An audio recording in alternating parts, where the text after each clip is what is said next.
de nosso curso sobre a doutrina da Igreja, nós estudaremos o símbolo apostólico ao longo de nossas aulas, e a partir da aula de hoje nós começaremos a estudar o símbolo nos seus artigos. Então, ao longo das aulas, estudaremos cada um dos artigos do símbolo apostólico. Nós vamos usar como referência, vamos tomar como referência o símbolo apostólico, que é a oração do credo mais resumida, a oração breve, que também é a mais antiga.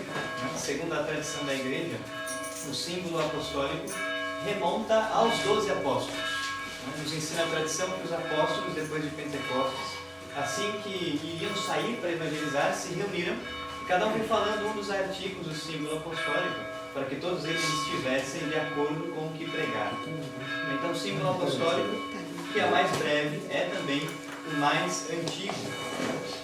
Mas nós utilizaremos também nas nossas aulas o símbolo niceno-constantinopolitano, que é o símbolo apostólico mais longo, que por vezes nós também rezamos na missa. Este símbolo foi escrito pelo Concílio de Nicéia, foi realizado no ano de 325 da era cristã. Começou a ser pensado e refletido aqui, nas verdades de fé, e terminou no Concílio de Constantinopla, no ano de 381. Então nós utilizaremos também o símbolo niceno-constantinopolitano. E tomaremos também o símbolo de Santo Atanásio, ou dito o símbolo atanasiano. Santo Atanásio, doutor da Igreja, bispo de Alexandria, viveu entre os anos de 296 a 373 da era cristã. Então nós teremos como referência estes três símbolos apostólicos, dado que existem muitos símbolos apostólicos ao longo da história da Igreja, sobretudo nos inícios dos primeiros séculos. Se tomarmos o Denzinger, por exemplo, logo na primeira parte nós veremos inúmeros símbolos apostólicos que pertencem à tradição da Igreja. Então, na aula de hoje, nós ficaremos com o artigo número 1. Faltou um aqui. Artigo 1. O símbolo apostólico contém 12 artigos. São as 12 principais verdades de fé nas quais cremos. E a partir da aula de hoje, nós estudaremos o artigo número 1, que é justamente esse, Creio em Deus Pai Todo-Poderoso, Criador do céu e da terra. Aqui nós temos a versão segundo o símbolo apostólico, que no latim nós podemos ler, Credo in Deum Patrem Omnipotentem, Creatorem Caeli et Terrae, que é mais comum a nós. Creio em Deus Pai Todo-Poderoso, Criador do céu e da terra. O artigo 1 do símbolo apostólico, segundo o credo niceno-constantinopolitano, versa da seguinte maneira: Creio em um só Deus, Pai onipotente, Criador do céu e da terra e de todas as coisas visíveis e invisíveis. Este é o artigo 1 do credo niceno-constantinopolitano. Credo in unum Deum, Patrem omnipotentem, Factorem Caeli et Terrae, Visibilium omnium et invisibilium. E o símbolo atanasiano, ou símbolo de Santo Atanásio, o artigo 1 versa da seguinte forma, Ele começa assim. É muito longo, o símbolo de Santo Atanásio. Quem quer salvar-se deve, antes de tudo, professar a fé católica, diz Santo Atanásio. Pois se alguém a não professar integral e inviolavelmente, é certo que se perderá por toda a eternidade. A fé católica consiste, porém, em venerar um só Deus na Trindade, e a Trindade na unidade, sem confundir as pessoas, nem separar a substância. Pois uma é a pessoa do Pai, outra a do Filho, outra do Espírito Santo, mas uma é a divindade, igual à glória, coeterna majestade do Pai e do Filho e do Espírito Santo. Então este é o artigo 1, segundo o símbolo atanasiano. ou símbolos de Santo Atanásio. Nós estamos providenciando as cópias desses textos, tanto no latim quanto no português, e nós entregaremos para vocês na próxima aula, né? Aqui então, na lousa, nós temos o artigo 1. Na aula de hoje nós ficaremos nesta parte. Será uma aula sobre creio, né? Na próxima aula nós ficaremos aqui, nesta segunda parte do artigo 1, em Deus Pai Todo-Poderoso, e estudaremos a pessoa de Deus, uno e trino, né? E na aula seguinte nós ficaremos aqui, Criador do céu e da terra, né? De todas as coisas visíveis e invisíveis, o mundo angélico e o mundo material. Então nós estudaremos este artigo 1 em 3 aulas, começando por aqui, creio, né?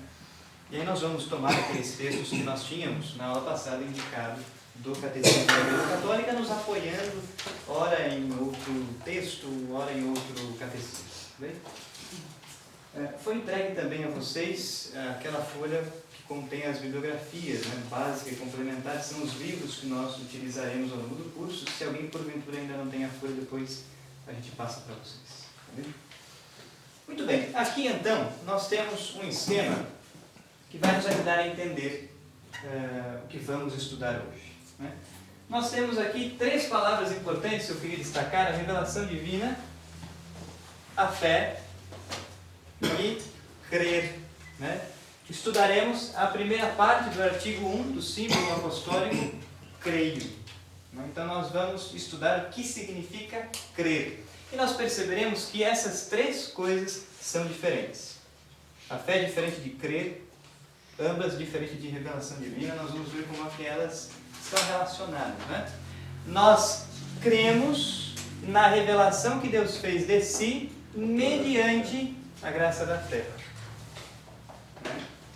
Então é isso que nós vamos entender agora, logo no início desta segunda aula, né, de hoje. Então vamos lá, né? Dissemos que cremos na revelação divina, não é? Revelação divina, revelação de quê? O que Deus revela de si? Deus revela verdades, não é? Verdades necessárias à nossa salvação, não é? Existe um texto do profeta Isaías, no qual o profeta diz, né, Deus dizendo mediante o profeta: eu vos ensino coisas úteis, diz Deus pelo profeta. De fato, né, Deus nos ensina coisas úteis. A revelação divina consiste em Deus se dar a conhecer a nós e Deus dar a conhecer verdades necessárias à nossa salvação, não é? Esta revelação divina acontece onde? Em que momento? A revelação divina acontece dentro da história de salvação universal, coisa que nós apontamos na aula passada, não é? Então nós temos a história de salvação universal, que começa com a criação, que terminará com a parousia, a escatologia, né? A segunda vinda de Cristo, onde ele virá em glória para julgar os vivos e os mortos. Então, para nós cristãos, a história tem um começo e tem um fim. A história não é um círculo eterno, como pensavam outros filósofos gregos. A história não é circular. Para nós cristãos, nossa visão de história tem começo e tem um fim, portanto temos aqui a história de salvação universal. Deus se revela dentro dessa história de salvação universal. Por isso nós dizemos que Deus é, ao mesmo tempo, transcendente e imanente. Deus é o único ser que ao mesmo tempo é transcendente e imanente. O que isso significa? Deus é transcendente porque Ele está fora do tempo.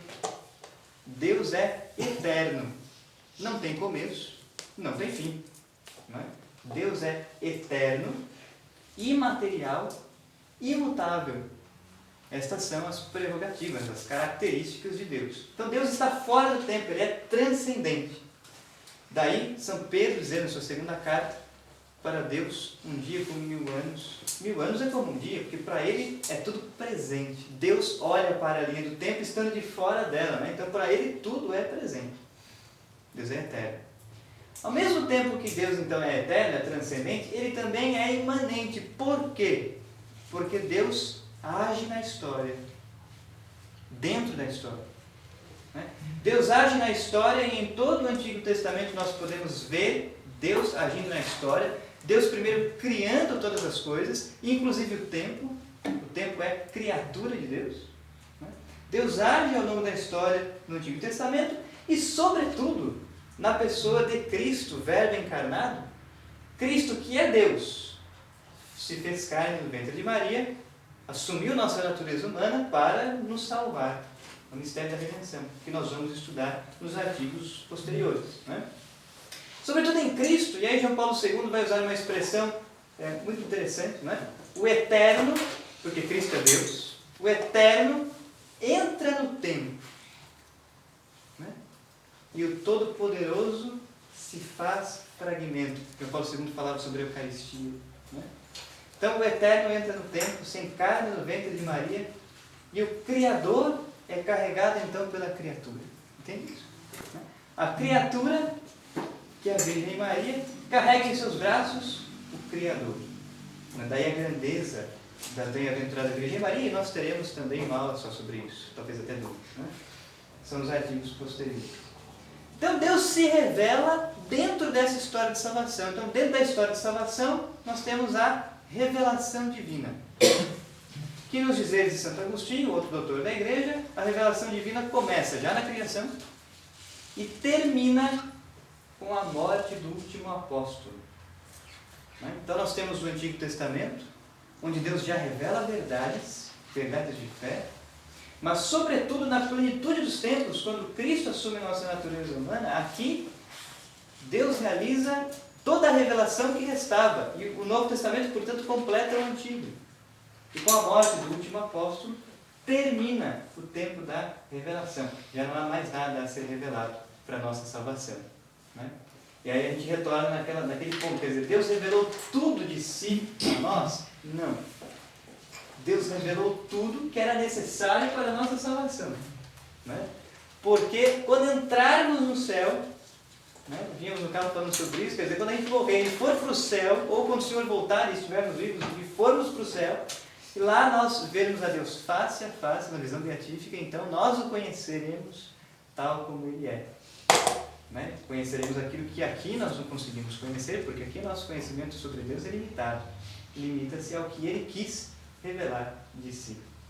Então, nós cremos na revelação divina.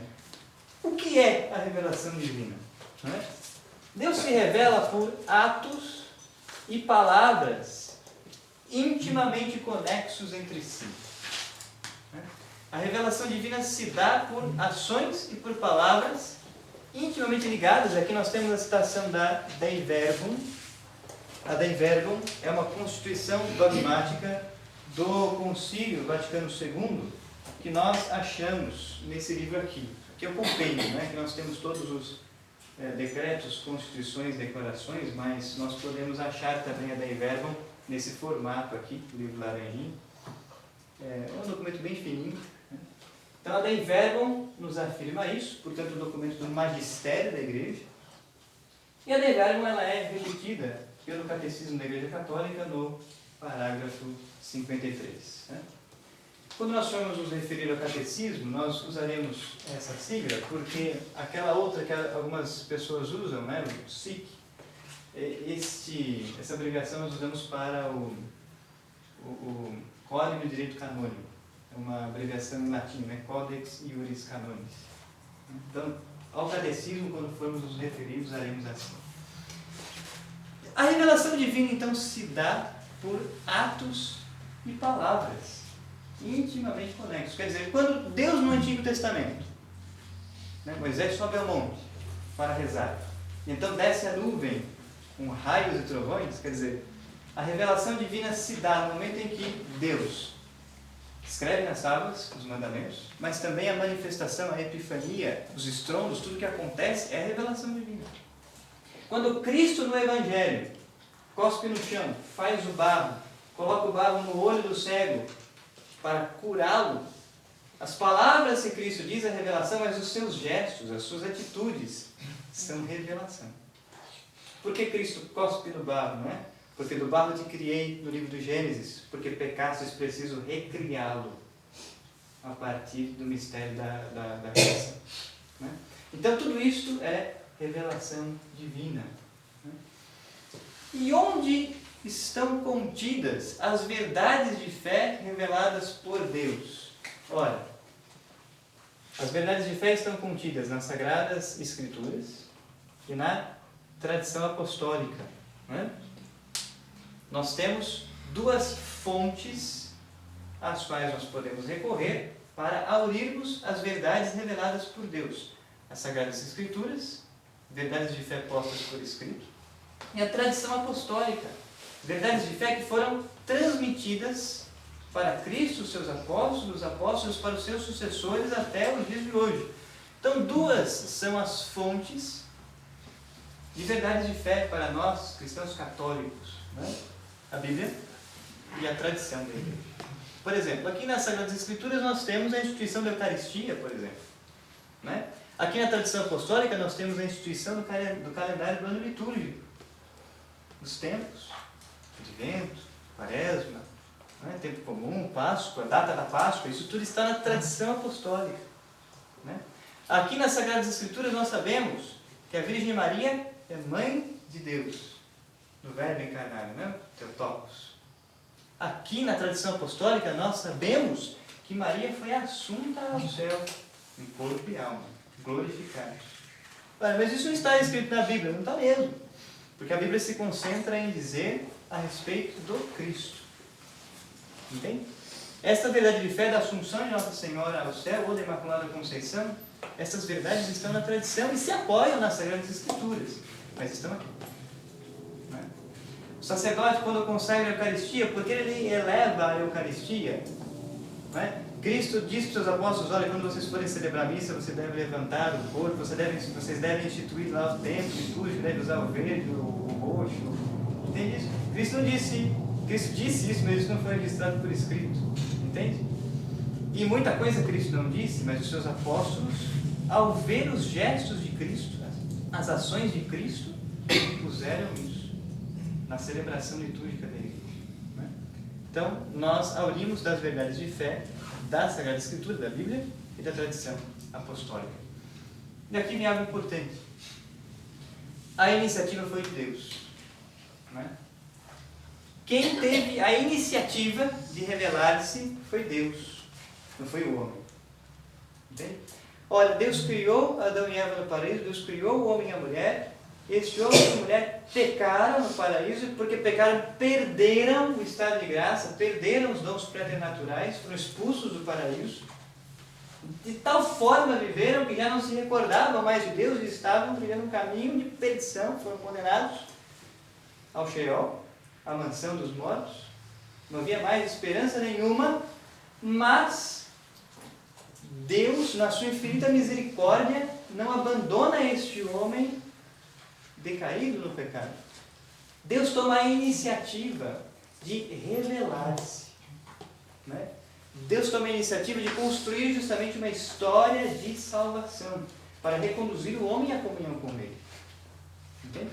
Então a iniciativa é de Deus de revelar essas verdades de fé necessárias à nossa salvação ao longo da história. Né? E aqui vem o outro aspecto do que nós estamos estudando. Né?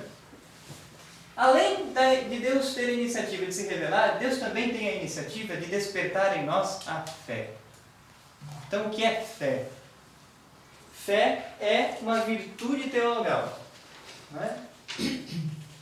Três são as virtudes teologais, ou seja, as virtudes mais importantes para os cristãos: fé, a caridade, a esperança. Fé é uma virtude teologal, né, que nos move a encontrarmos com Deus. Além disso, fé é um dom, uma graça. E aqui nós temos a palavra grega. São Paulo, sobretudo, vai usar nos seus textos quando vai tratar da graça. Fé é caris. Fé é um dom, uma graça infundida por Deus em nossa alma. Então Deus nos dá a fé. Fé é um dom, fé é uma graça. Deus tem a iniciativa de se revelar. Deus tem a iniciativa de infundir em nossa alma uma virtude sobrenatural, que é a virtude da fé. Né? E por meio desta graça, que é a fé, nós cremos ser verdade tudo o que Deus revelou para a nossa salvação. Então, a fé, dom, graça, é uma virtude sobrenatural que Deus infunde em nossa alma para que possamos crer que tudo aquilo que Ele revelou e que está guardada na tradição viva da igreja, a igreja que é coluna e sustentáculo da verdade, né? Tudo aquilo que está contido nas Sagradas Escrituras, na tradição e que é interpretado corretamente pelo magistério da igreja, Deus nos dá a fé para que possamos crer que tudo isso é verdade e que tudo isso é necessário para a nossa salvação. Então Deus se revela, a iniciativa dele. Deus nos dá a fé. O que é crer? Crer é a resposta do homem a Deus. Nós terminamos a aula passada dizendo isso. Crer é a resposta que o homem dá a Deus. Por quê?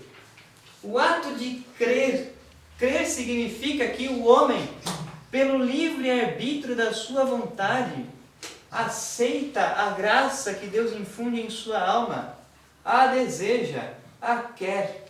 Né? O homem pode se fechar à fé. Né? O homem pode, pelo seu livre arbítrio da vontade, escolher rejeitar a Deus. Mas o homem pode, movido pela graça, mediante o livre arbítrio da vontade, o homem pode decidir acolher, aceitar a graça da fé e então crer na revelação divina mediante a graça da fé. Entendido? Então Deus se revela na iniciativa dele, Deus nos dá sua graça, o dom da fé, de tal forma que se o homem abre o seu coração, não aceita, mediante o livre-arbítrio da vontade, escolhe crer. Então essa é a resposta do homem a Deus, de aceitar as verdades reveladas por ele e viver de acordo com essas verdades. Entende? Porque não basta somente conhecer as verdades reveladas. É preciso viver as verdades reveladas por Deus, viver segundo elas. E assim trilhar um caminho de salvação. Por quê? Porque nós podemos dizer o seguinte, olha, o diabo também crê. Entende? Entre aspas, eu creio, né? Ora, o diabo, que é um anjo decaído, uma criatura dotada de inteligência, vontade, memória, livre-arbítrio, bem como todos os outros anjos, né? Ora, o diabo, ele crê, entre aspas, mas não tem fé. O que isso significa? O que significa dizer isso? Olha, o diabo, ele sabe, ele conhece que o que está na Bíblia é verdade. Pelo seu intelecto, que é potentíssimo, muito mais potentíssimo do que o nosso. Aliás, o intelecto angélico, de modo geral, é muito mais potente do que o nosso. Então, pelo seu intelecto, Lúcifer, o anjo decaído, o diabo, sabe que o que está na Bíblia é verdade, mas não aceita, não tem fé, rejeitou a ação da graça de Deus. Entende? E rejeitou a Deus. Por isso se deformou em si a imagem e semelhança de Deus. Né? Então o diabo, ele crê, entre aspas, porque o crer do diabo não é uma resposta que ele dá a Deus. Ele crê porque ele sabe que na Bíblia está a verdade. O diabo sabe que na Eucaristia está o corpo e o sangue de Cristo. Tem mais certeza do que muitos cristãos católicos por aí. Não tem dúvida. Só que ele detesta a Deus. Entende? Assim como muitos homens. Muitos homens tiveram a oportunidade de conhecer a revelação divina. Deus lhes infunde a graça da fé, mas esses homens rejeitam a fé. Então trilham um caminho contrário ao caminho da sua salvação. Porque aqui nós também devemos entender o que é esta graça. São Pio X, no seu Catecismo Maior, é um livro que está nas referências bibliográficas complementares, São Pio X, lá no artigo 860 do seu catecismo do início do século passado, 1908, Ele diz o seguinte: o que é a fé? A fé é uma virtude sobrenatural infundida por Deus em nossa alma, pela qual nós, apoiados na autoridade do mesmo Deus, acreditamos que é verdade tudo o que Ele revelou e por meio da Santa Igreja nos propõe para crer. Então, fé é uma virtude sobrenatural, é uma graça infundida por Deus na nossa alma. E aqui nós temos que fazer a seguinte distinção, né? Nós temos aquilo que chamamos de graça atual e a graça santificante.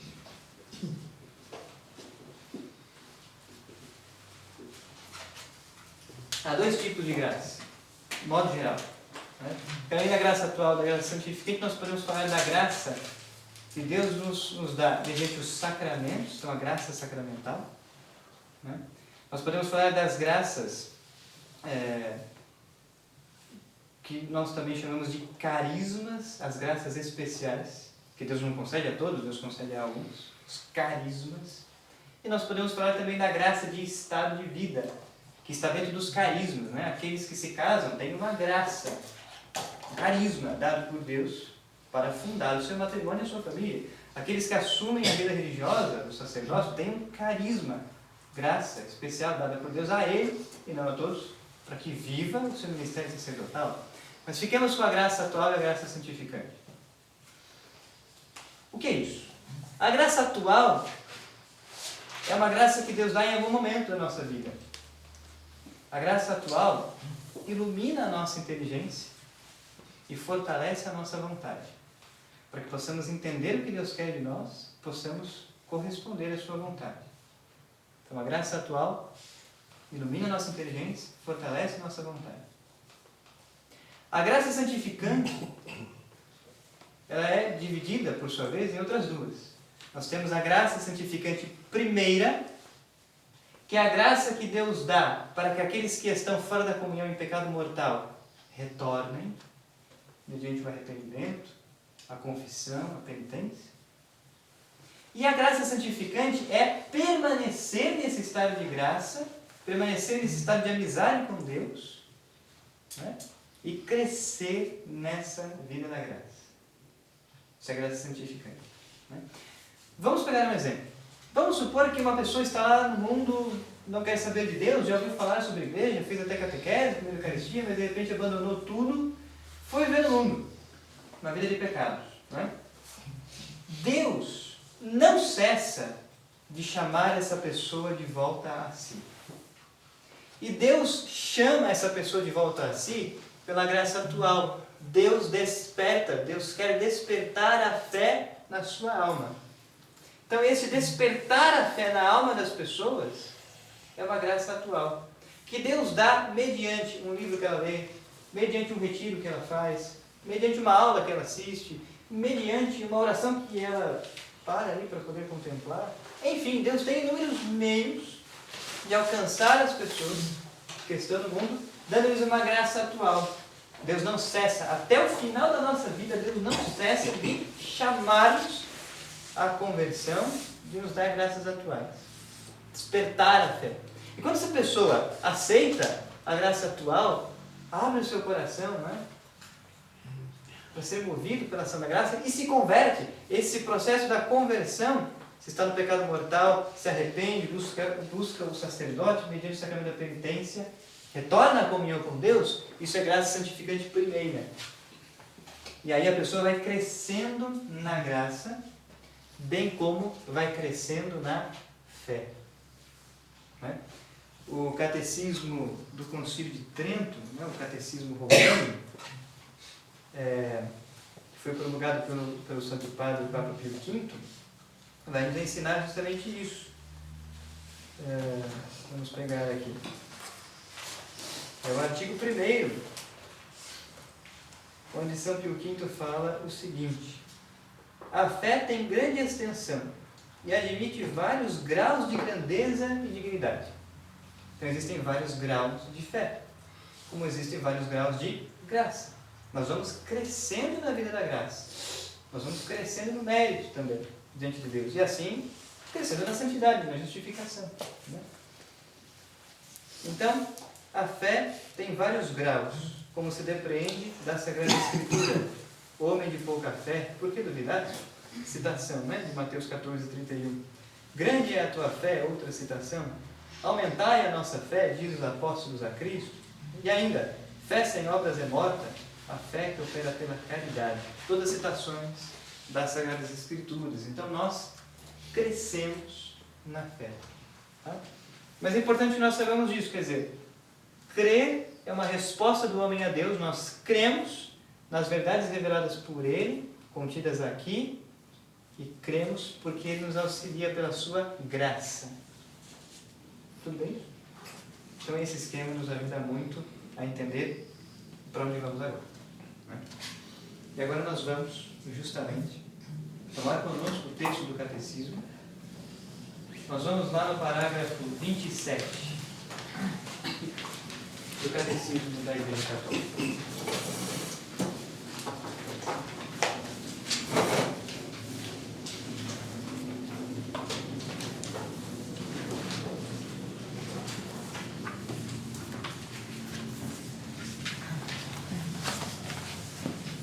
Parágrafo 27 do Catecismo da Igreja Católica.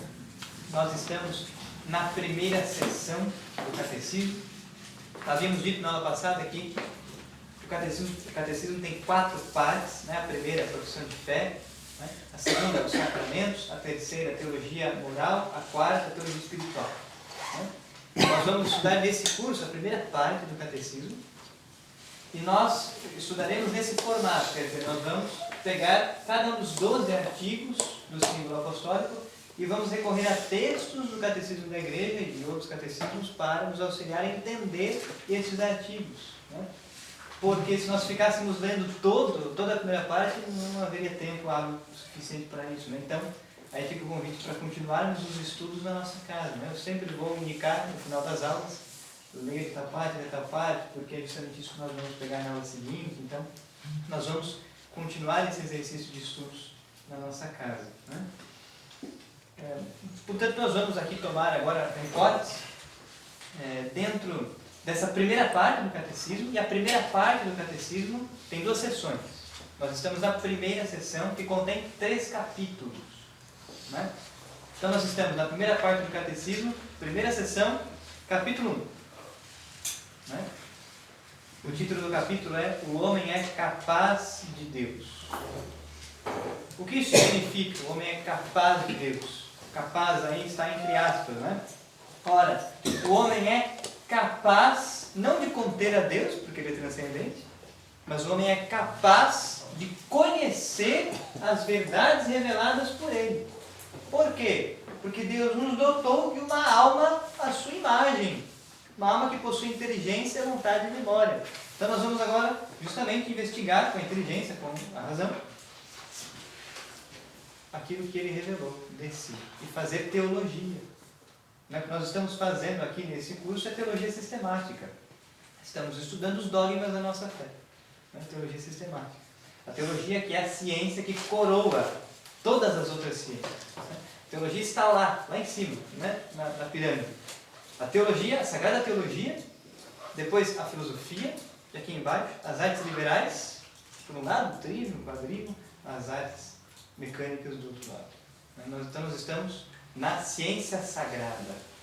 Estamos estudando a sagrada teologia, portanto, toda a reverência, né? A sagrada teologia, bem como a sagrada escritura.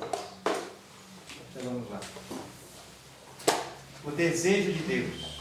Né? Ora, se Deus revelou tudo isso para a nossa salvação, onde o homem encontra o primeiro passo? Qual é o primeiro passo que devemos dar, que o homem deve dar na sua procura por Deus? Portanto, na sua procura por crer. É isso que o Catecismo vai dizer aqui. Qual é o primeiro passo? Diz o texto. O desejo de Deus está inscrito no coração do homem, já que o homem é criado por Deus e para Deus. E Deus não cessa de atrair o homem a si, e somente em Deus o homem há de encontrar a verdade e a felicidade que não cessa de procurar.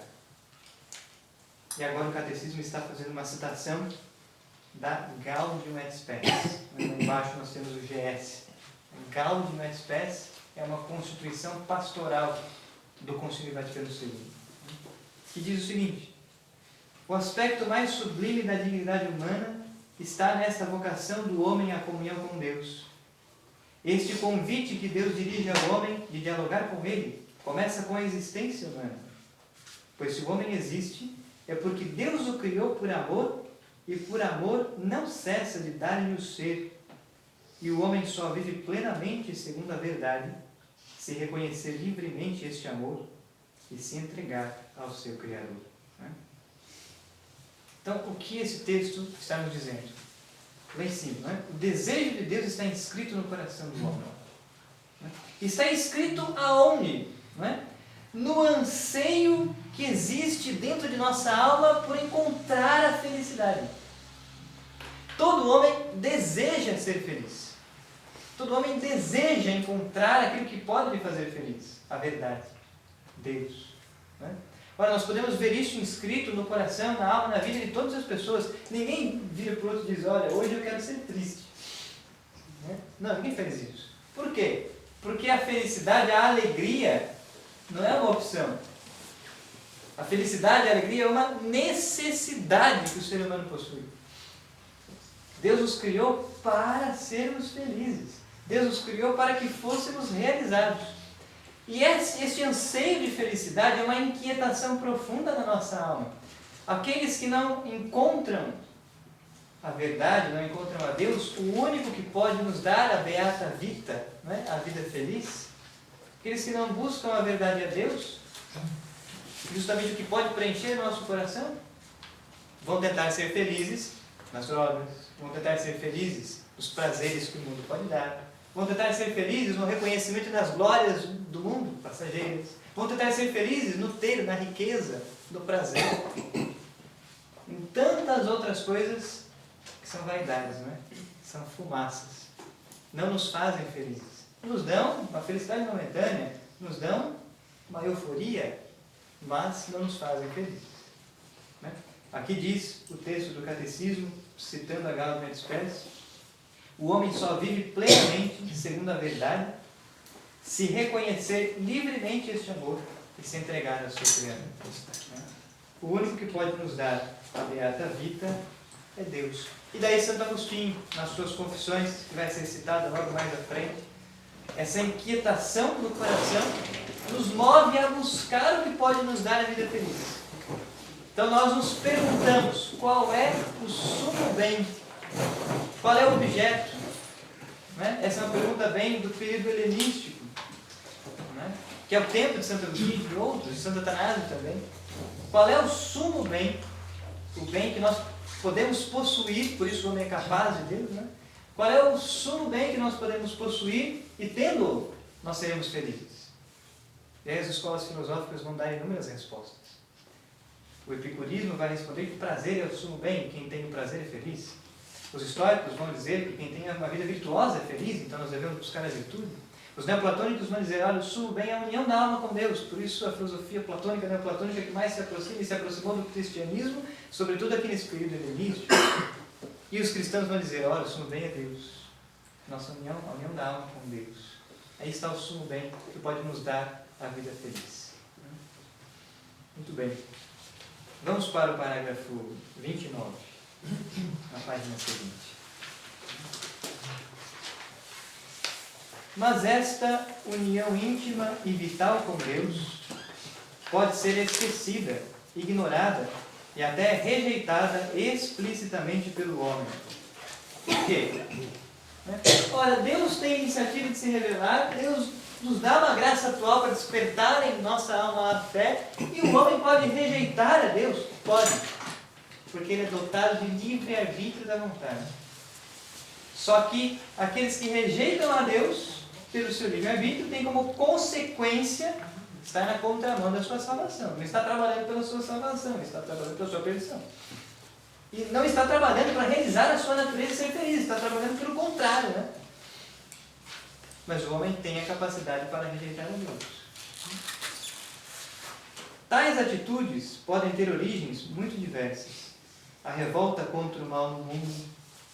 Então, a revolta contra o mal que existe no mundo. De onde vem o mal? Se Deus é bom e fez todas as coisas boas, de onde vem então o mal? O mal foi criado por Deus? Existem dois deuses, um Deus bom e um Deus ruim? Toda a inquietação dos maniqueístas. O maniqueísmo foi uma heresia que surgiu ali nos primeiros séculos da história da igreja, no século III, sobretudo, vai influenciar muito Santo Agostinho. Santo Agostinho foi 9 anos do maniqueu, até se converter, mediante o encontro com Santo Ambrósio, não só, mas também. De onde vem o mal? Olha, a origem do mal está justamente na queda, no pecado original.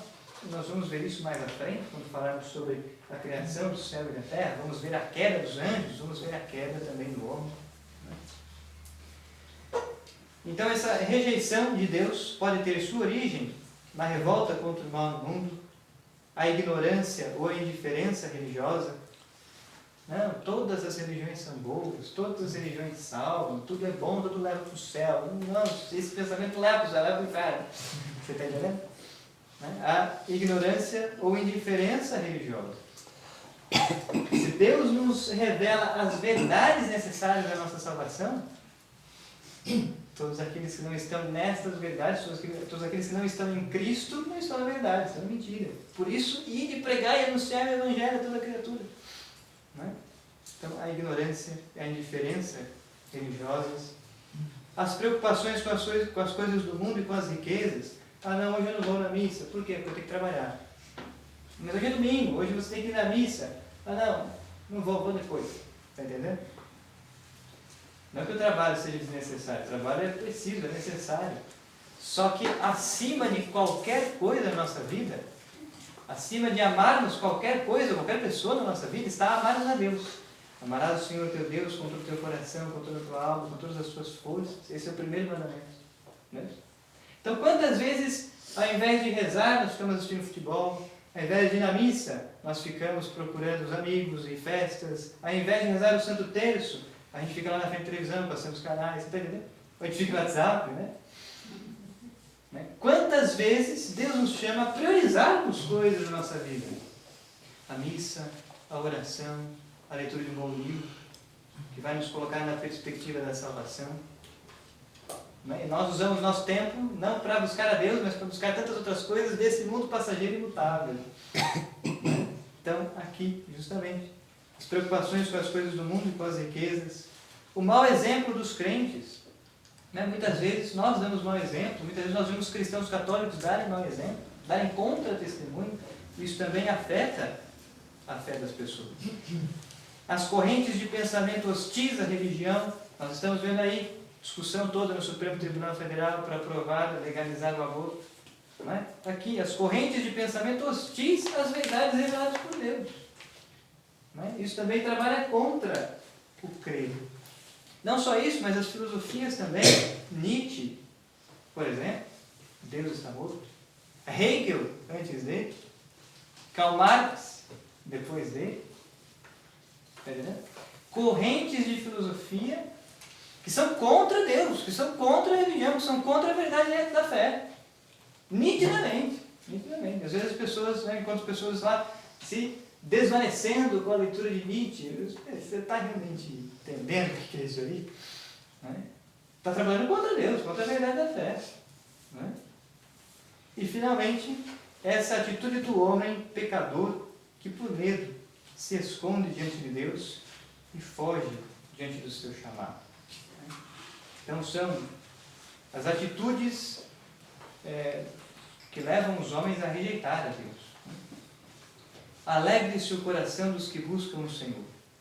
Se o homem pode esquecer ou rejeitar a Deus, este de sua parte não cessa de chamar todo o homem a procurá-lo, para que viva e encontre a felicidade.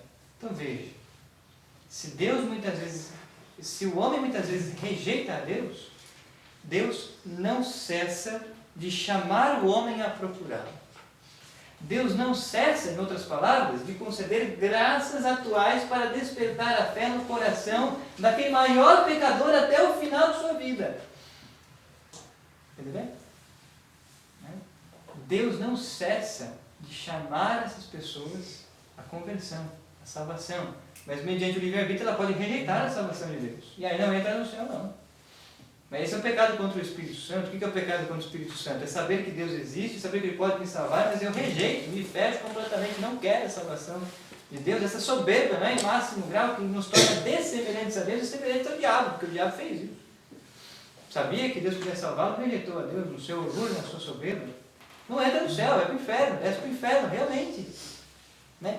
Quando Deus nos deu o livre-arbítrio da vontade, Deus colocou nas nossas mãos a responsabilidade de vivermos a nossa vida. Deus colocou nas nossas mãos a responsabilidade de trabalharmos pela nossa salvação ou não. Trabalharmos contra, né, a nossa salvação. Mas da parte de Deus, Deus não cessa, na sua infinita misericórdia, de chamar todo homem a si. Mas esta busca exige do homem todo o esforço de sua inteligência, a retidão de sua vontade, um coração reto, e também o testemunho dos outros que o ensinam a procurar a Deus. Muito bem. Mais aqui à frente, no parágrafo 31, o catecismo começa a falar das vias de acesso ao conhecimento de Deus. Nós não vamos ler o texto, mas nós vamos comentar isso. Né? Quais são as vias de acesso ao conhecimento de Deus? Quais são? São duas. A filosofia e a teologia. A investigação pela razão natural e a investigação teológica, quando a razão se aplica a estudar as verdades reveladas por Deus. Né? Vamos falar um pouco sobre isso. Posso apagar isso aqui, né?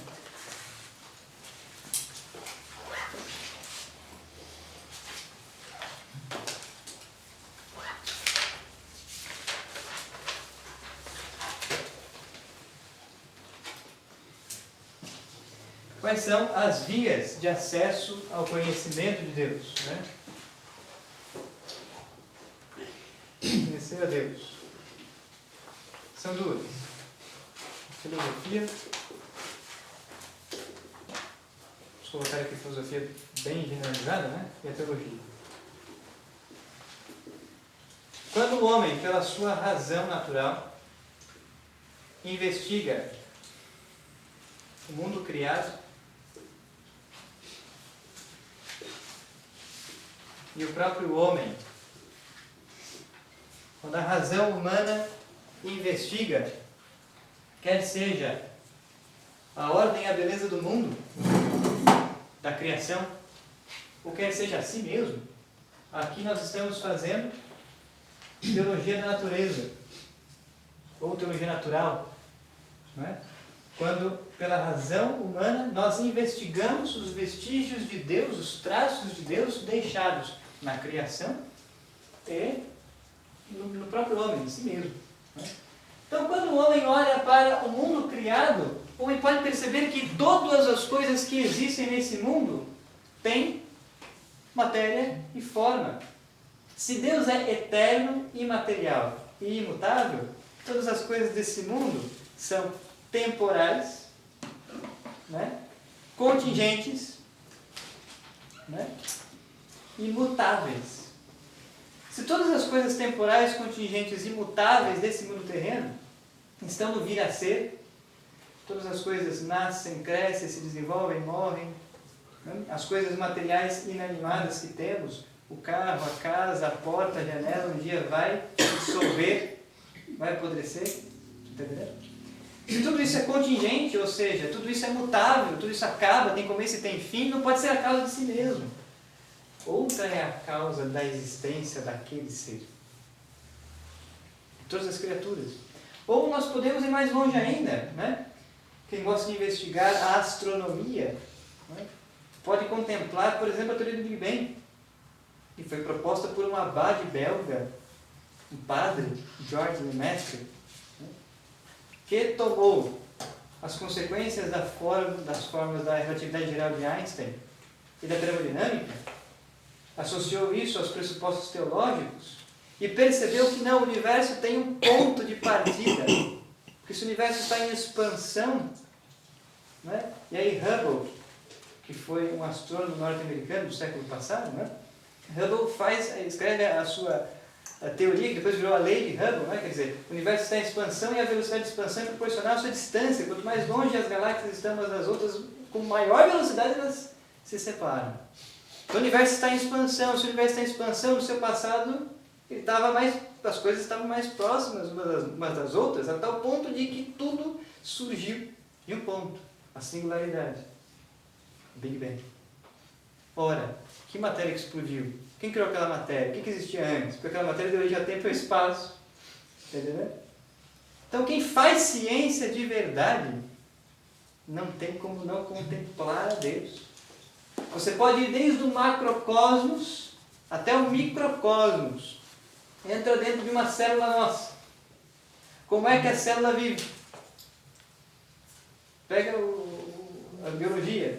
Quer dizer, o RNA entra lá no núcleo, abre a cadeia de DNA, copia o DNA, a informação necessária para fazer o aminoácido, fecha a cadeia de DNA, o RNA sai, vai lá para fora, começa a chamar as proteínas, começa a fazer aquilo, os aminoácidos que serão queimados e produzirão energia, calor e água. Entendeu? Espera lá, o RNA agora tem consciência? Como é que ele sabe que ele tem que sair de lá, dos ribossomos, entrar dentro do núcleo, abrir a cadeia de DNA, copiar, voltar? A biologia descreve de maneira formidável. Agora, qual é a causa disso? Está entendendo? Então, quando o homem usa a razão natural e investiga o mundo criado, contemplando desde o macrocosmos até o microcosmos, o homem vê que sem Deus é impossível existir tudo isso aqui. Né? Agora, quando o homem olha para si mesmo, né? O homem encontra, quando olha a si mesmo, quando faz antropologia filosófica ou antropologia teológica, o homem encontra matéria e forma, um corpo e uma alma. Nós encontramos em nós os sentidos exteriores, tato, olfato, visão, audição, paladar. Encontramos o sentido interior, que é capaz de distinguir que o barulho não entra pelo olho, entra pelo ouvido, que as cores não entram pelo ouvido, entram pelo olho, esse é o sentido interno. Nós encontramos imaginação e fantasia, memória imaginativa. Né?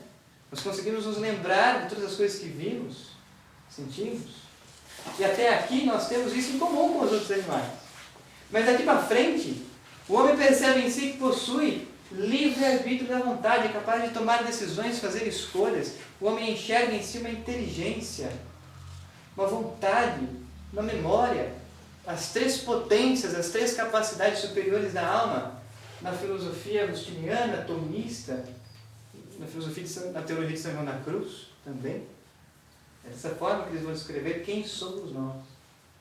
Entende? E aqui só o ser humano possui isso. Inteligência, vontade e memória. Cachorro, gato, cavalo não é capaz de tomar uma decisão usando a inteligência e a vontade, entende isso? Daí a dignidade humana ser muito maior que a dignidade do cachorro, do gato, do cavalo. Daí a gente vê por aí, né? Quer dizer, e é verdade, se você pisar em cima de um ovo de tartaruga marinha, você vai preso, um crime inafiançável, né? Nada contra as tartarugas, mas se você matar o embrião humano, o Estado aplaude você. O que é isso? Em que mundo dos avessos que nós vivemos? Entendeu? A igreja nos ensina, e isso está numa instrução da Congregação para a Doutrina da Fé, portanto é magistério da igreja, uma instrução chamada Donum Vitae, que no momento da fecundação, Deus cria e infunde uma alma. E ele é vida humana, dignidade humana. Entende?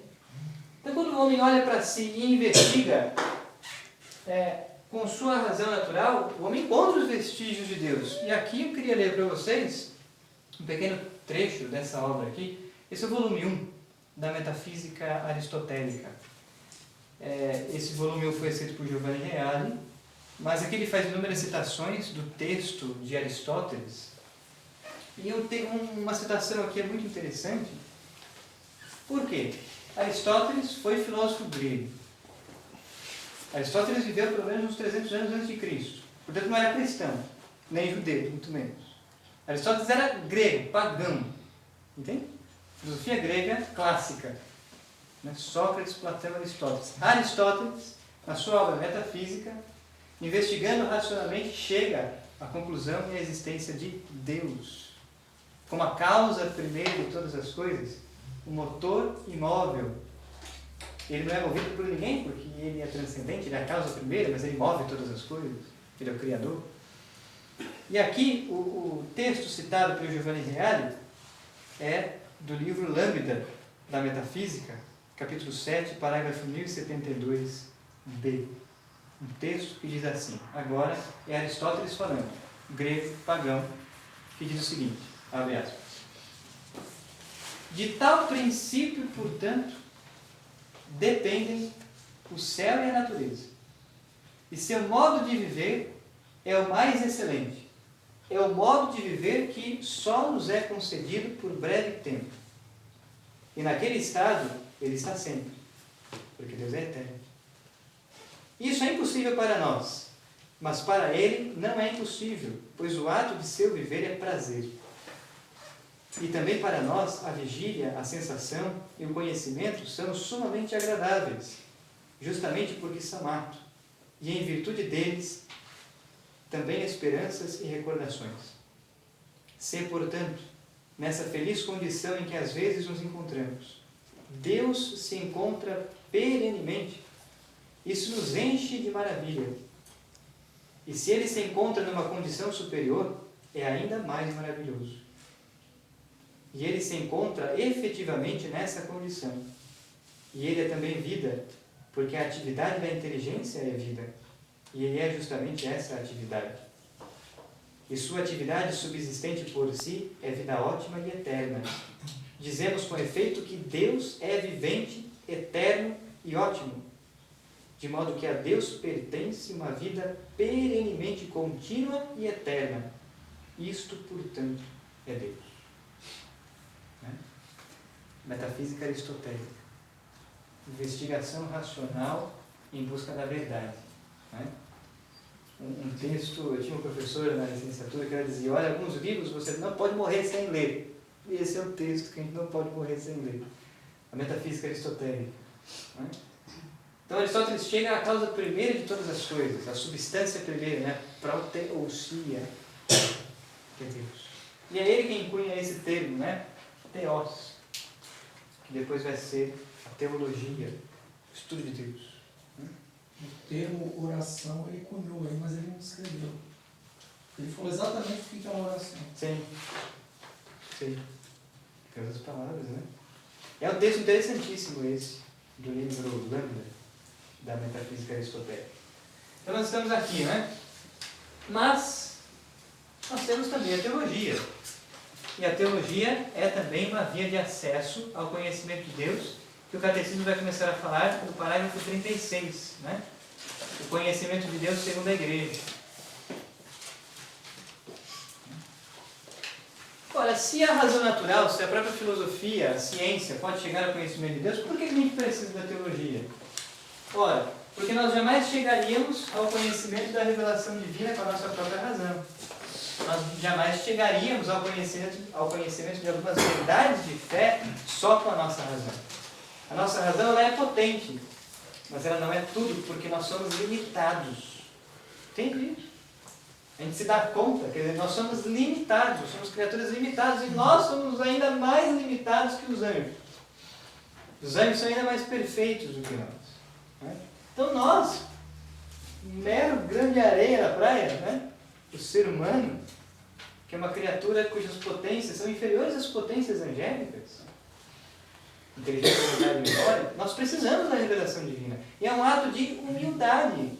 Quando nós curvamos a nossa razão natural, a nossa inteligência diante de Deus que se revela a si. Somente aquele que cultiva a humildade dentro de si, que é capaz de curvar a sua inteligência e aceitar e crer, ora, somente esse vai conhecer a Deus. Entende? O soberbo, o orgulhoso, o vaidoso, o arrogante, esse que vai conhecer a Deus. Daí Cristo dizer, olha, te louvo, ó Pai, porque escondestes estas coisas aos sábios entendidos dessa terra e as revelastes aos pequeninos, aos que humildemente reconhecem as verdades reveladas e amam a Deus. Entende? Então Deus revela verdades que são úteis tanto para o erudito quanto para o homem menos sábio, o homem simples. Deus revela as mesmas verdades que vai salvar tanto a um quanto o outro. Muito bem. É necessário, portanto, uma outra ciência, além da filosofia? É necessário.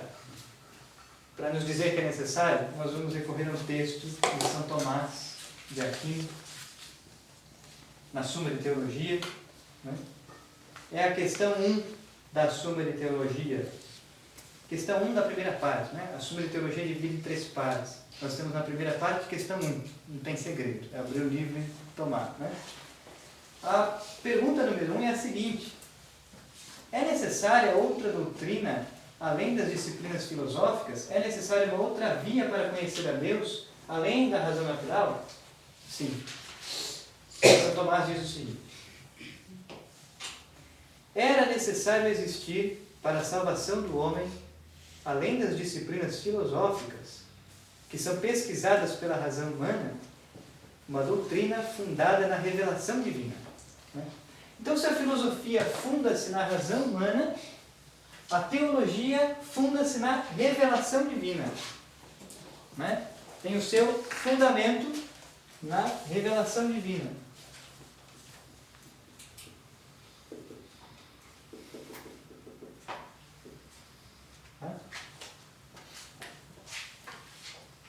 São duas coisas diferentes, são duas ciências diferentes.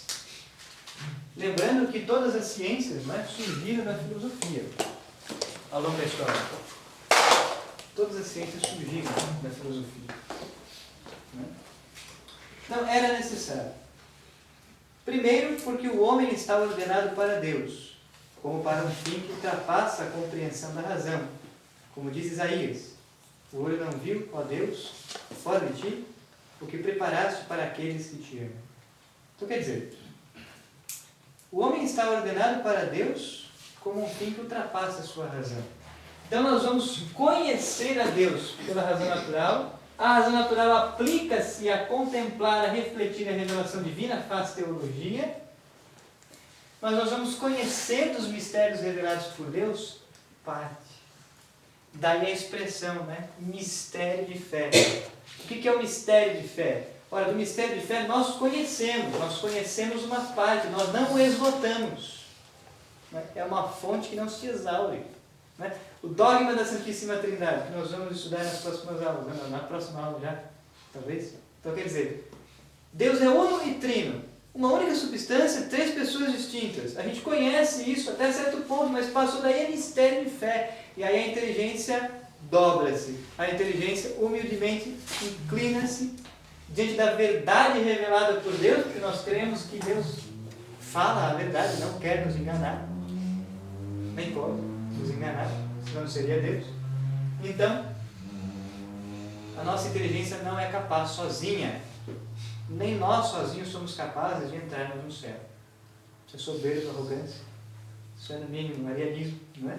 Quer dizer, nós precisamos da graça, nós precisamos de Deus, né? Da sua intervenção. Continua São Tomás. Ora, é preciso que o homem que dirige suas intenções e suas ações para um fim, antes conheça este fim. Era, pois, necessário, para a salvação do homem, que estas coisas que ultrapassam sua razão lhe fossem comunicadas por revelação divina.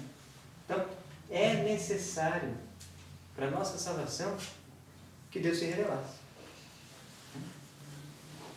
Até mesmo com relação ao que a razão humana pode pesquisar a respeito de Deus, era preciso que o homem fosse também instruído por revelação divina. Com efeito, a verdade sobre Deus pesquisada pela razão humana chegaria apenas a um pequeno número depois de muito tempo e cheio de erros. No entanto, e agora uma frase muito importante, no entanto, do conhecimento desta verdade. Qual verdade? A verdade revelada por Deus. Do conhecimento desta verdade depende a salvação do homem que se encontra em Deus. Não precisa nem de explicação. Em todas as leis. Do conhecimento desta verdade revelada por Deus depende a nossa salvação. Por isso, ide, anunciar o Evangelho a todas as nações. Quem crer e for batizado será salvo. Quem não crer e não for batizado não será salvo. Está entendendo? Então, do conhecimento desta verdade depende a nossa salvação. Assim, para que a salvação chegasse aos homens com mais facilidade e maior garantia, era necessário que fossem eles instruídos a respeito de Deus por uma revelação divina. Né? E aí São Tomás vai continuar. A gente vai ficar só com esse recorte. Né? Portanto, duas são as vias pelas quais nós podemos chegar ao conhecimento de Deus: a filosofia e a teologia. Uma pesquisa que se funda na razão natural, uma pesquisa que se funda na revelação divina. Tudo bem? É isso que o Catecismo está dizendo aqui na sequência. Muito bem. Nós vamos agora para o capítulo 2 do Catecismo, parágrafo 50.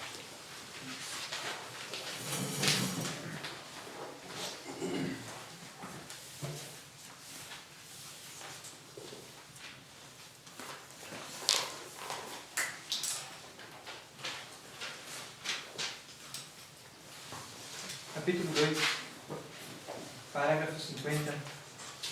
Deus vem ao encontro do homem.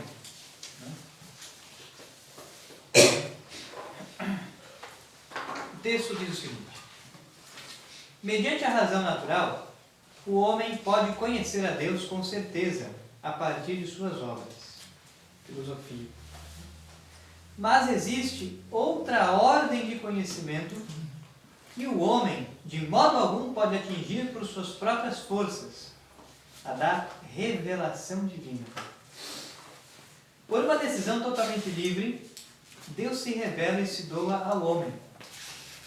Falo, revelando o seu mistério, seu projeto benevolente, que concebeu desde toda a eternidade em Cristo, em prol de todos os homens.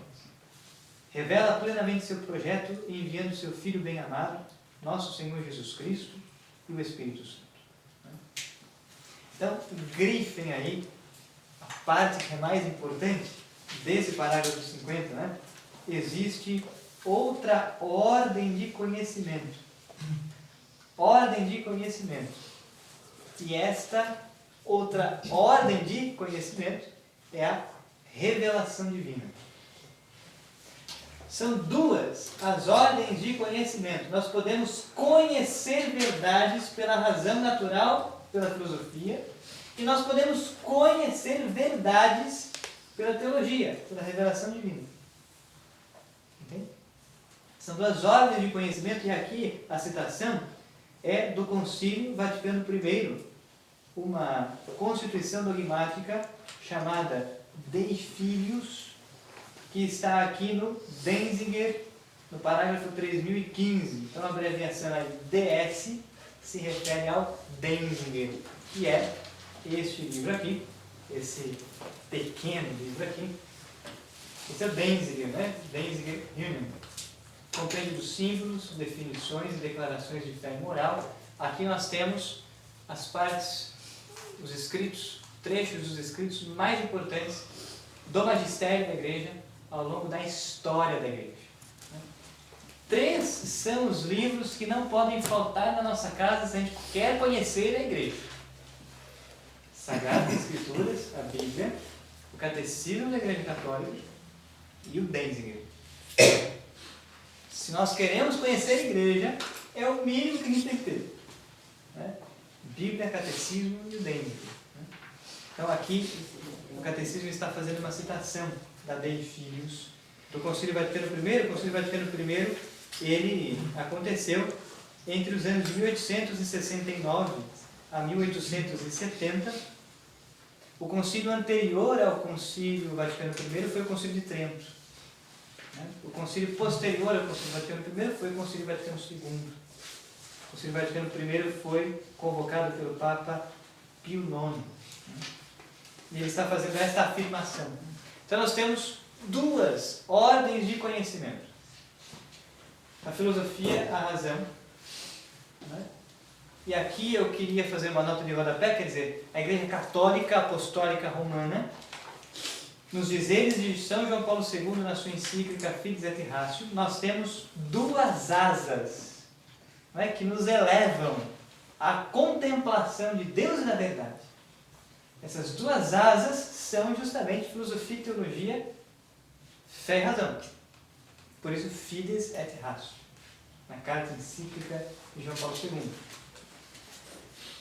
Nós não somos fideístas, porque o fideísmo é uma heresia, é um dos extremos, mas nós também não somos racionalistas, porque o racionalismo é o outro extremo, também é heresia.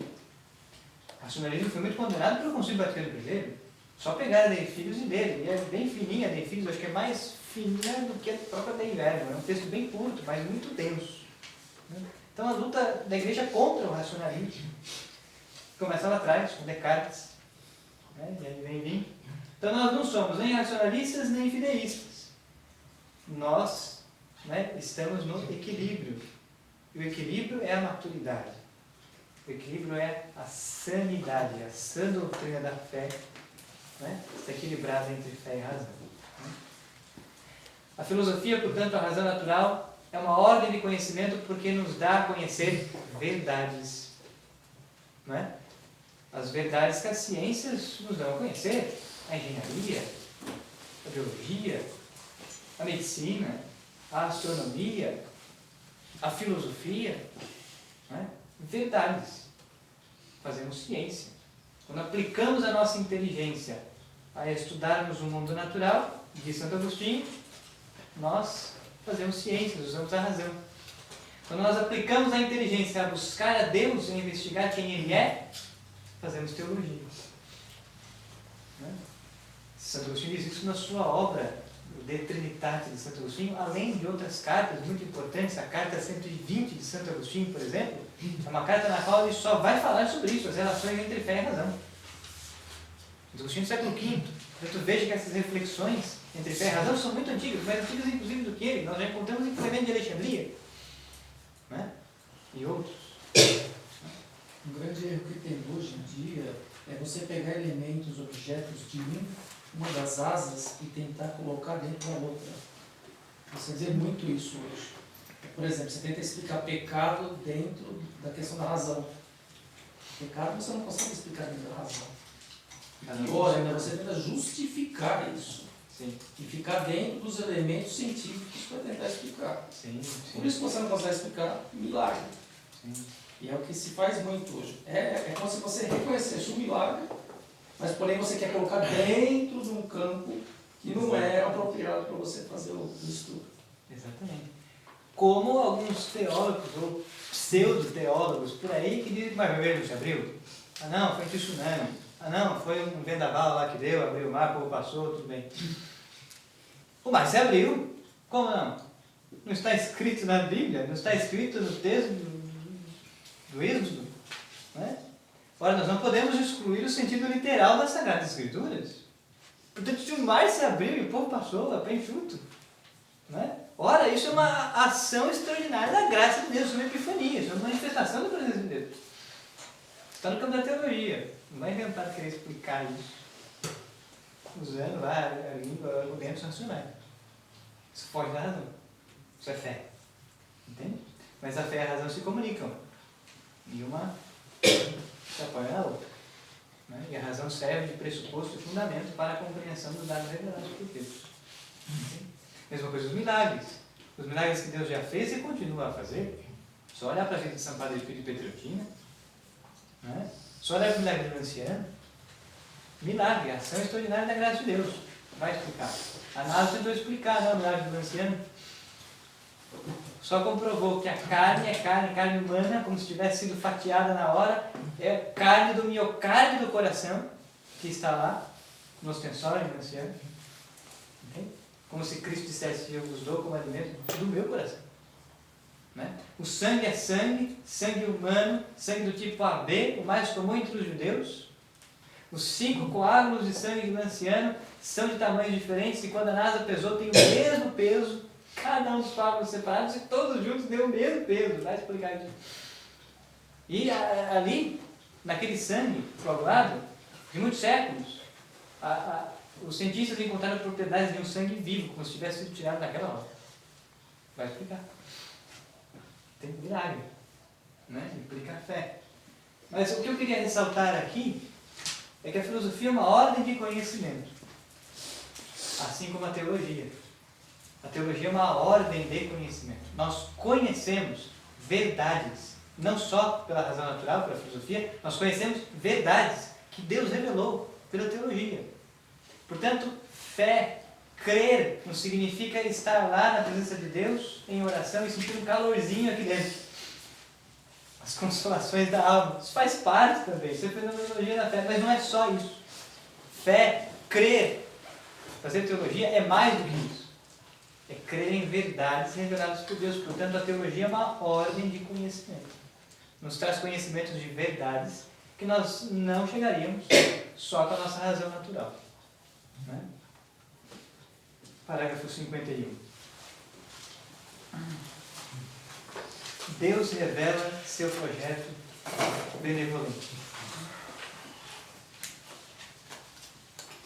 Aprove a Deus, em sua bondade e sabedoria, revelar-se a si mesmo e tornar conhecido o mistério de sua vontade, pelo qual os homens, por intermédio de Cristo, Verbo feito carne, no Espírito Santo, têm acesso ao Pai e se tornam participantes da natureza divina. Né? Então, a iniciativa é de Deus, aprove a Deus revelar-se, tornar conhecido o mistério da sua vontade. Então, perceba isso, né? Quando Deus se revela, Deus revela verdades de fé, que precisamos crer, mas essas verdades de fé revelam não só o que precisamos conhecer, mas revelam a vontade de Deus para nós, ou seja, o que precisamos viver. Daí a terceira parte do catecismo ser a teologia moral. Porque daquilo que Deus revelou, brota um modo de vida. O modo de vida que agrada a Deus. O modo de vida que é da vontade de Deus. Não é? Então Deus tornou conhecido o mistério de sua vontade. Ora, quando Cristo disse no Evangelho que quando um homem deixa sua família e se une à sua esposa, né, e se une a ela, é até que a morte o separe, nós temos aqui o fundamento do sacramento do matrimônio. Isso é uma verdade de fé que tem implicações práticas na nossa vida real. Né? Todo aquele que se uniu à sua esposa no sacramento válido, esse sacramento é válido até que a morte o separe. E todo aquele que se separa da sua esposa ou vice-versa e se une a outro está em adultério. E se está em adultério, está fora da comunhão. Se está fora da comunhão, não pode comungar da Sagrada Eucaristia. Tem que se arrepender, se converter e confessar. Entende isso? Quer dizer, Deus revela verdades, tudo bem, agora já conhecer as verdades, mas parece que essas verdades estão fora da nossa vida. Parece que a gente está fora, vivendo num mundo à parte, né? A gente conheceu lá intelectualmente e não põe aqui na prática, na vida real. Não, isso daí é como é que chama? Bipolaridade, né? Quer dizer, uma coisa estranha. Deus revelou verdades que precisam ser vividas. Mas nós queremos trilhar um caminho de salvação. E acho que nós queremos, né? Então, justamente, aprove a Deus a sua bondade revelar-se, tornar conhecido o mistério de sua vontade. E quando nós conhecemos e vivemos a vontade de Deus, temos acesso ao Pai, participamos da natureza divina, estamos em comunhão com Deus. Deus, que habita uma luz inacessível, quer comunicar sua própria vida divina aos homens, criados livremente por Ele, e fazer deles, do seu Filho único, filhos adotivos. Ao revelar-se, Deus quer tornar os homens capazes de responder-lhe, de conhecê-lo e de amá-lo, bem além do que seriam capazes por si mesmos, com a razão natural. O projeto divino da revelação realiza-se ao mesmo tempo por ações e por palavras intimamente ligadas entre si e que se iluminam mutuamente. A frase que nós colocamos no princípio da aula, retirada da Dei Verbum, parágrafo 2. Este projeto comporta uma pedagogia divina peculiar. Deus comunica-se gradualmente com o homem, prepara-o por etapas a acolher a revelação sobrenatural que faz de si mesmo e que vai culminar na pessoa e na missão do Verbo encarnado, Jesus Cristo. Então veja, ao longo da história de salvação pessoal, dentro dela, Deus fez uma história na qual Ele se revelou. E Deus utilizou de uma pedagogia. Deus foi revelando verdades lá atrás, quando chamou Abraão, principalmente, constituiu com ele um povo. Esse povo desce ao Egito, torna-se numeroso, escravo. Deus liberta esse povo do Egito. E a libertação do povo de Israel da escravidão do Egito é prefiguração da libertação que Cristo faz no Novo Testamento do pecado e da morte. Cristo, pelo mistério pascal, nos liberta do demônio, nos liberta da escravidão do pecado e da morte, nos introduz na vida nova. Da mesma maneira como o povo de Israel saiu da escravidão no Egito, peregrinou até a terra prometida, nós saímos da escravidão do pecado e nessa vida peregrinamos para o céu, a Jerusalém celeste. Da mesma maneira como o povo de Israel no Antigo Testamento, ao ser liberto por Deus da escravidão do Egito, passa pelo mar vermelho que se abre, nós também vamos até Deus mediante as águas do sacramento do batismo que sepulta o pecado, nasce o homem novo, para que possamos estar na comunhão com Deus. Entende? Então, todo o Antigo Testamento, Deus vai se revelando, mas Deus vai se revelando aos poucos, e tudo que está no Antigo Testamento é prefiguração dos mistérios que irão realizar-se plenamente em Cristo, a plenitude dos tempos. Cristo não diz no Evangelho: ouvistes o que foi dito, amarás o teu próximo e odiarás o teu inimigo. Não é isso que foi dito no Antigo Testamento? Eu, porém, vos digo: amai os vossos inimigos, fazei o bem àqueles que vos odeiam, transborda a medida e terás um tesouro no céu. Então, Cristo, Ele não joga fora a lei antiga, mas Ele eleva a lei antiga à sua plenitude, ao seu grau máximo. Se queres ser santo, se queres ser salvo, está aqui o caminho. Nós temos o Evangelho. Entende isso? Então Deus foi se revelando ao longo de uma história e Deus utilizou de uma pedagogia. Não revelou tudo de uma vez. Foi revelando-se aos poucos. Da mesma maneira como Deus se revelou aos poucos dentro dessa história de salvação, dentro da história de salvação universal, nós temos a nossa história de salvação pessoal, na qual Deus nos conduz aos poucos, por um caminho de perfeição cristã, por um caminho de salvação, por um caminho de santidade. Dentro dessa história de salvação universal. Então Deus age na história, Deus age na nossa vida. Deus é transcendente e imanente.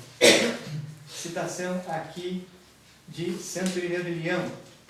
Fala repetidas vezes desta pedagogia divina sob a imagem da familiaridade mútua entre Deus e o homem. O verbo de Deus habitou no homem e fez-se filho do homem para acostumar o homem a apreender a Deus e acostumar Deus a habitar no homem segundo o beneplácito do Pai.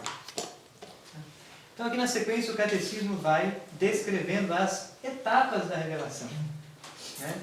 Deus se dá a conhecer lá na origem, na criação, a aliança feita por Noé, a eleição de Abraão, Deus forma o seu povo de Israel, Jesus Cristo, mediador e plenitude da revelação divina, parágrafo 65. Vamos ler isso aqui porque aqui é importante. Parágrafo 65. Cristo Jesus, mediador e plenitude de toda a revelação, Deus tudo disse no seu verbo. Muitas vezes e de muitos modos falou Deus outrora aos pais pelos profetas. Agora, nestes dias que são os últimos, falou-nos por meio do Filho. Cristo, o Filho de Deus feito homem, é a palavra única, perfeita e insuperável do Pai. Entendemos isso aqui, não é? A igreja nos ensina que Cristo, Verbo eterno de Deus feito carne, Filho de Deus feito homem, é a palavra única. Então vamos entender uma coisa. Né? Nós cremos que a palavra de Deus não é um livro, é uma pessoa. Né? Então a palavra de Deus é uma pessoa, é Cristo. E Cristo, enquanto palavra de Deus, precede a igreja. Né? Porque Cristo é a segunda pessoa da Trindade. Então, na eternidade, antes de Deus criar qualquer coisa, o Pai gerou o Verbo. Né? Então, o Cristo procede, é gerado, não criado. O Filho procede, é emanado do Pai. O Filho é gerado pelo Pai na eternidade. E cremos que o Espírito Santo procede do Pai e do Filho. Esse dogma trinitário, a gente vai entrar nisso nas próximas aulas, mas isso para dizer que o Verbo, Cristo, a única palavra que o Pai pronunciou, precede a igreja, porque ele é eterno, é transcendente. Né? O Santo Padre, o Papa Bento XVI, Papa Emérito Bento XVI, escreveu um livro que vale muito a pena nós lermos, é uma exortação apostólica, intitulada Verbum Domini. Um pouco maior, né? Mas aqui na Verbum Domini, o Papa Bento XVI vai explicar justamente a revelação divina e vai tratar deste assunto. Cristo enquanto palavra e as Sagradas Escrituras. Né? São textos muito interessantes. A Dei Filhos, Constituição Dogmática do Concílio Vaticano I, lá no século XIX. A Dei Verbo, Constituição Dogmática do Concílio Vaticano II, no século XX. E a Verbum Domini, de Bento XVI, tratam sobre o mesmo assunto. Né? A revelação divina, a palavra de Deus. Bíblia e tradição.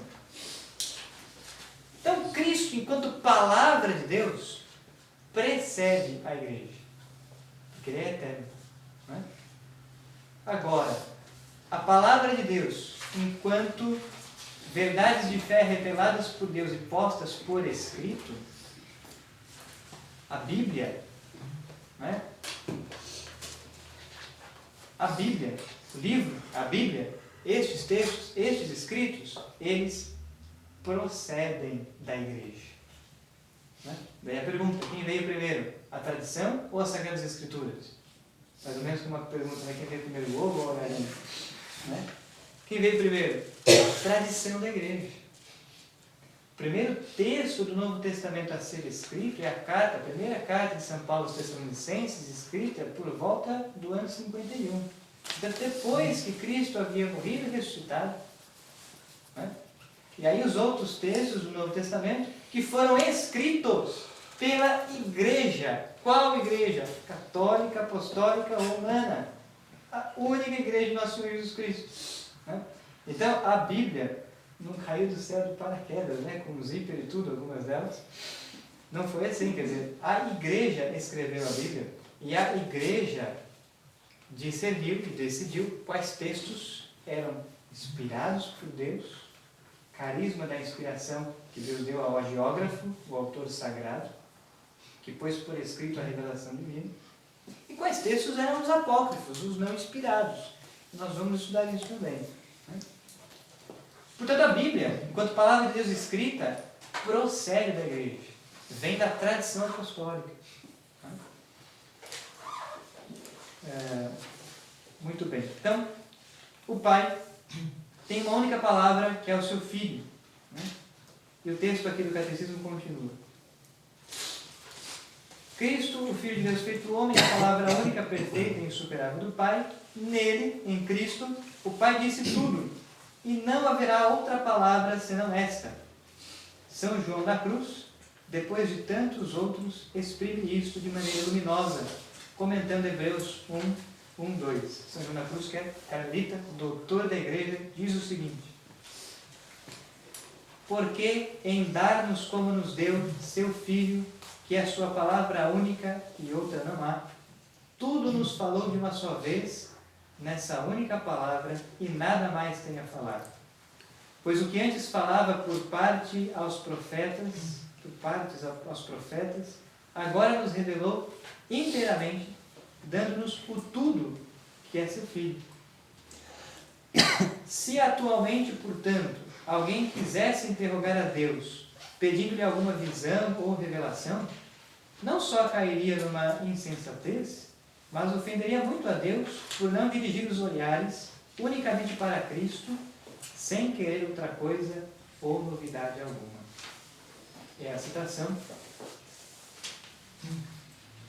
do Subida do Monte Carmelo, capítulo 22, parágrafo 2, de São João da Cruz. Então, a única palavra de Deus é Cristo.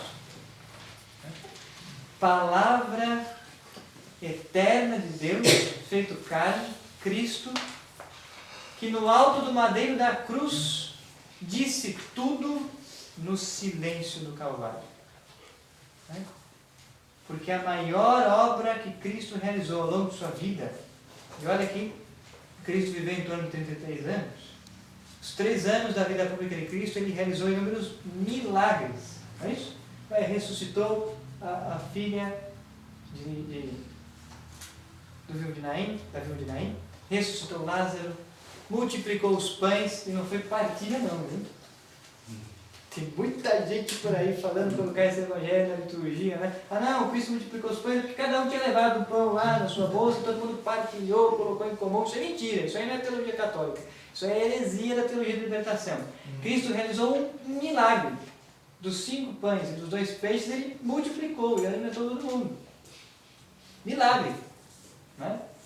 Realizou inúmeros milagres. Ressuscitou o morto, multiplicou os pães, curou o cego de nascença, curou o leproso. Né? Enfim, andou pelas águas, acima das águas. Né? Mas a maior obra que Cristo fez ao longo de toda a sua vida foi no silêncio e no abandono da cruz. Porque quando ele entregou a sua vida por nós, no alto do madeiro da cruz, ele realizou a obra da nossa redenção, da nossa salvação. E agora podemos então entrar no céu, porque ele é o sumo pontífice. Não é aquele que faz uma ponte, né? O pontífice que liga o céu, a terra, o céu. Essa é a palavra que o Pai pronuncia. Essa é a palavra que o Pai pronunciou no silêncio da voz material, no alto do madeiro da cruz.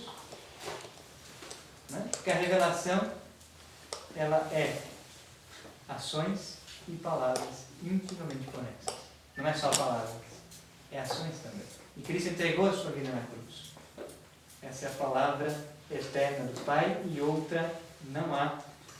Para terminarmos a aula de hoje, parágrafo 66, não haverá outra revelação. A economia cristã, portanto, como aliança nova e definitiva, jamais passará. E já não há que esperar nenhuma nova revelação pública antes da gloriosa manifestação de nosso Senhor Jesus Cristo. Então veja, Deus já revelou tudo o que era necessário para a nossa salvação. Não há outra revelação. Não tem outras verdades que nós devemos esperar que Deus nos revele. Deus já nos deu tudo o que é necessário para que trilhemos o caminho de salvação e a santidade. Entende? A única revelação que Ele há de fazer é quando o Senhor voltar em glória, rasgar os céus na sua parousia, para vir julgar os vivos e os mortos. Entende? Todavia, embora a revelação esteja terminada, e terminou com a morte do último apóstolo, o tempo da revelação, não está explicitada por completo. Caberá à fé cristã captar gradualmente todo o seu alcance ao longo dos séculos. Por isso que ao longo dos séculos nós fazemos a teologia. A sagrada teologia e sobretudo o magistério da igreja tem justamente esta função de explicitar as verdades já reveladas por Deus. E 67? No decurso dos séculos houve revelações denominadas privadas. E algumas delas têm sido reconhecidas pela autoridade da igreja. Elas não pertencem, contudo, ao depósito da fé.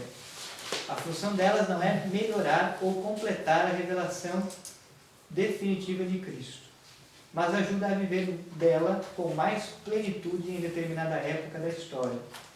Guiado pelo magistério da igreja, o senso dos fiéis sabe discernir e acolher o que nessas revelações constitui um apego autêntico de Cristo ou de seus santos à igreja.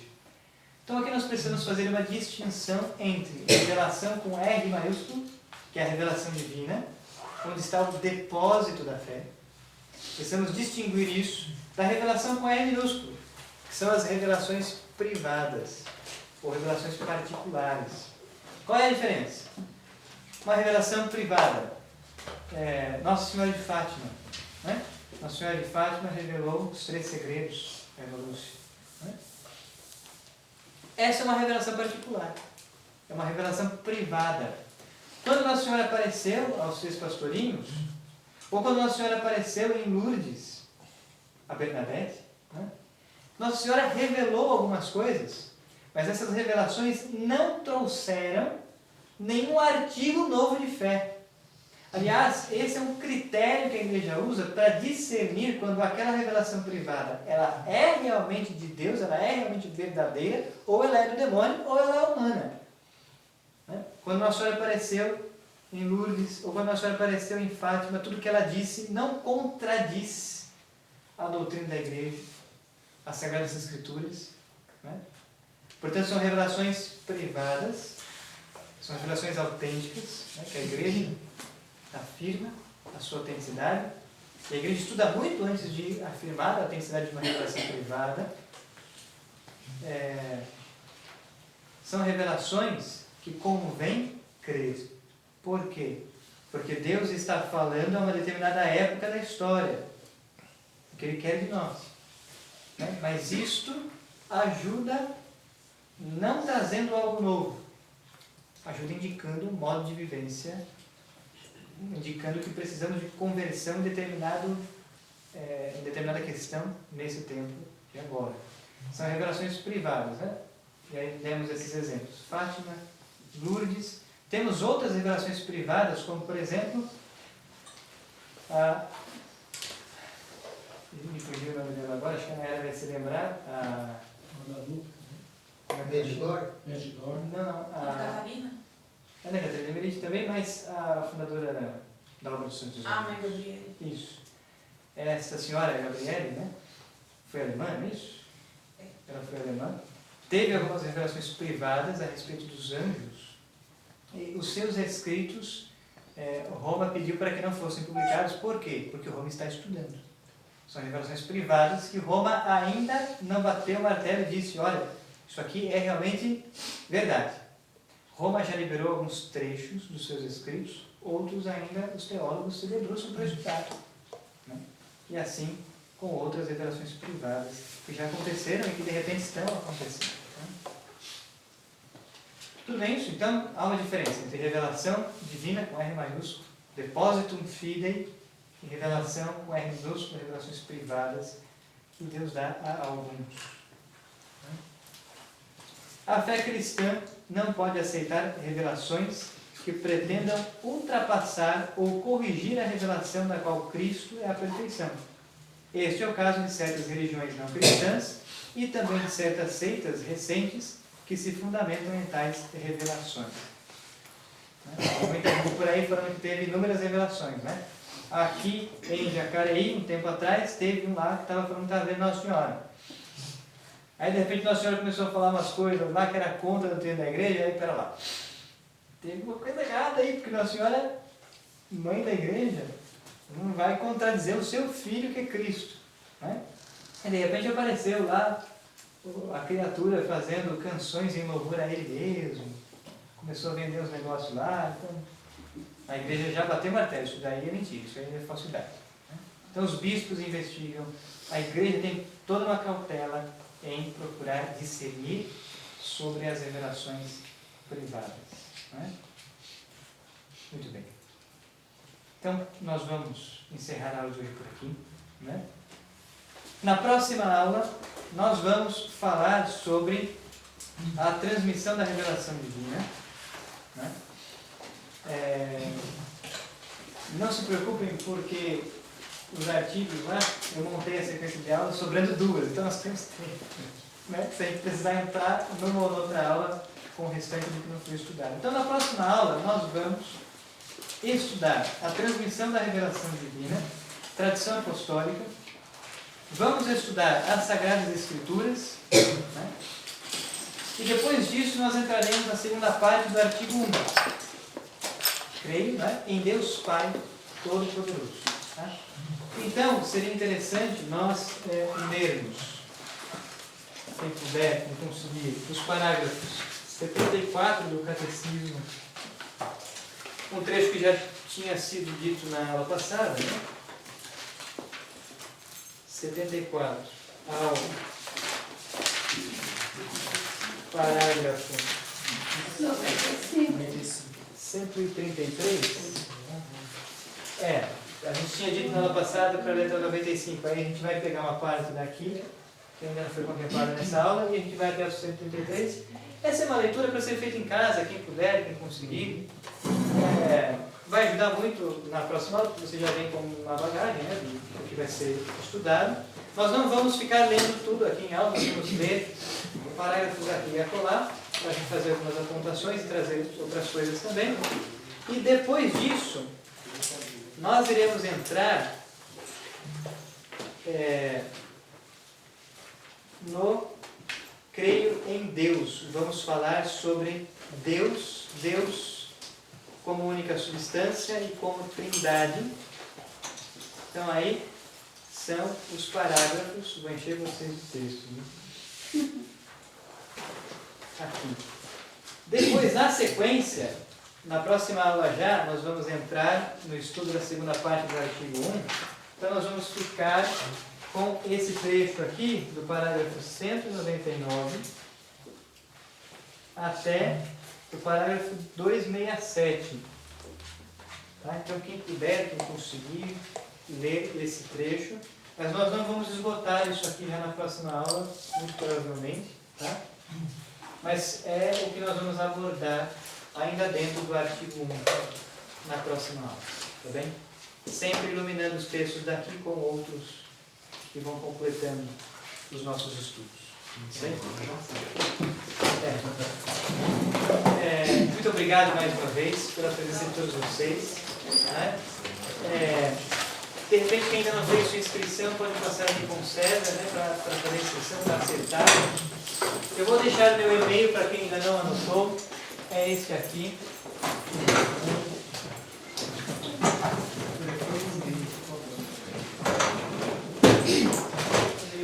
Bom, quem quiser mandar alguma pergunta, alguma dúvida, pode mandar.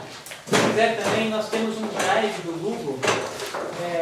Quem quiser mandar um e-mail, eu mando de volta com o link de acesso ao drive, porque nós temos várias pastas com vários textos lá que você pode estudar.